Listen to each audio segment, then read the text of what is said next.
the way we live, the way we work has been changed so dramatically by technology. And that has started in prehistoric times actually.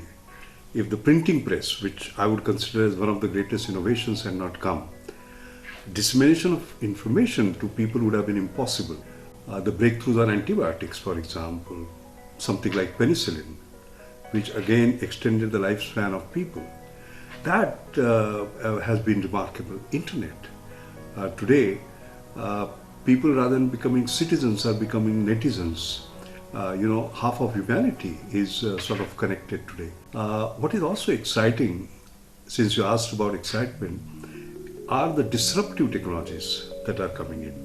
They include mobile internet, automation of knowledge work, they include cloud, include 3D printing, etc. And these are going to have revolutionary changes. The concerns that one has is how will these technologies be actually used? For example, we talk about next-gen genomics. It took 13 years and few $1 billion to sequence the whole human genome. Now today, you can do it in $1,000 for 1 hour, okay? And it will go to $100 in few minutes. Now, when that change takes place, each one of us can have a gene sequence. So, predictive medicine becomes possible. As soon as a child is born, you know that whether there are some genetic defects, will it have diabetes, cancer, whatever, basically. And that's wonderful. But at the same time, these data, could be misused. You have advances of technology today in terms of cloning. Now, cloning sheep is fine, but cloning human beings will create a huge challenge. So there has to be kind of a balance in what technology does.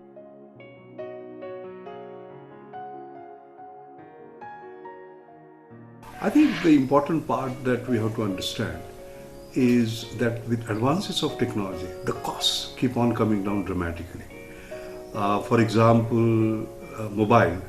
When Nokia and Ericsson came in 15 years ago in India, it was $250, but it came down to $25. And that is how a street vendor can afford it, somebody from slum can afford it, our rural villages can afford it.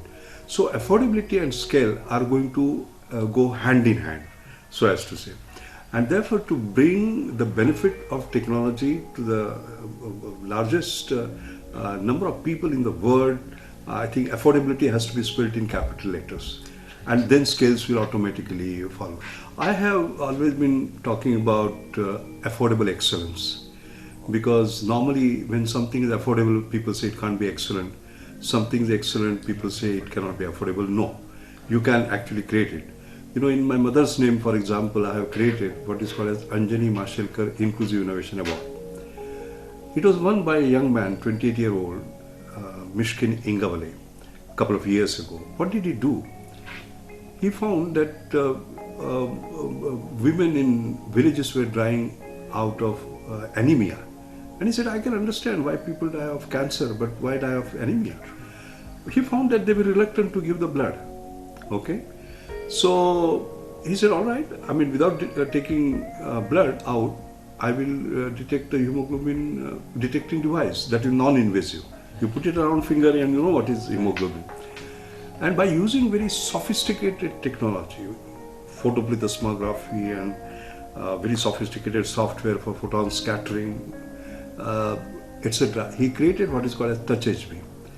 And while doing so, what he also did was that the cost of detecting hemoglobin is 100 to 150 rupees. He said, I will do it in 10 rupees. Right? Not 10% lower, 10 times lower. And he has come out with sort of a breakthrough. Making high technology work for the rich, very easy. Making low technology work for the poor, very easy.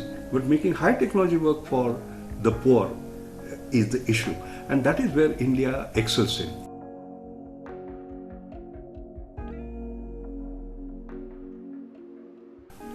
India has more than 200 million illiterates.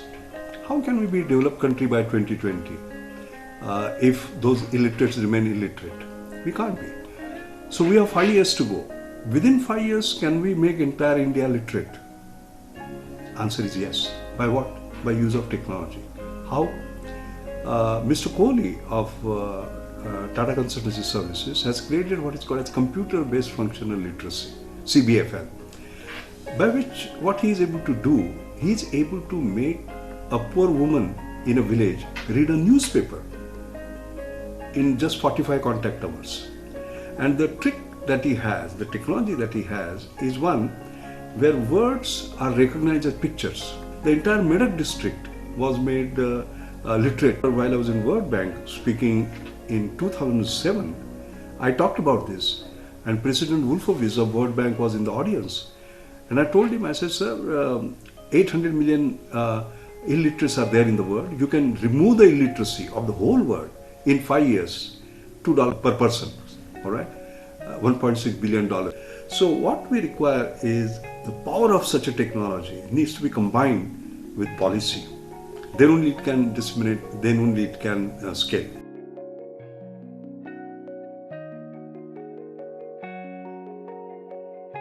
It's phenomenal. In fact, our paper came in 2010 where I talked about more from less, which we always do, isn't it? Mainframe computer used to occupy the size of this room. Today, you're carrying something in your pocket which is a million times more powerful. So more from less space, less cost and so on. But for whom? For profit. More profit? No. More people. More from less for more people. That was Gandhian engineering. Is that it is getting adopted not only in the developing world. Like Vietnam, we have a $54 million project on inclusive innovation for Vietnam, VIIP as it is called. Europe is sort of adopting it, other countries are adopting it. In fact, Europe just a couple of months ago has put together a tender for a scoping study on how frugal innovation could be used for European advantage. There is a new customer base that is coming up, and that customer base is one who wants products that are excellent, very high quality, but affordable. Okay, so that affordable excellence that I talked about, the new emerging market is close to $1 billion, and they don't want to miss out on that. So even their companies now are working on this, like General Electric. You know, a $10,000 ECG machine, now they're made for $600. Who did it? Our Bangalore engineers did it here. It was done for our people, our villages. You know where it is getting sold now? In Europe and US, because it is very high quality at affordable prices. And to sum up, I think, let's put it this way. The Western world always worried about quality. Okay, quality at any cost. So they kept on doing more from more for more. Then they said, oh my God, what are we doing to the environment? So they brought in sustainability. And quality and sustainability were the two key. Now what is happening is affordability is coming in as a third parameter.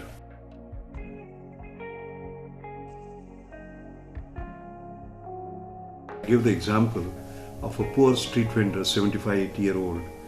After his photograph was taken by my friend Rajiv Pawar, he says, "Oh, mujhe WhatsApp kar dijiye."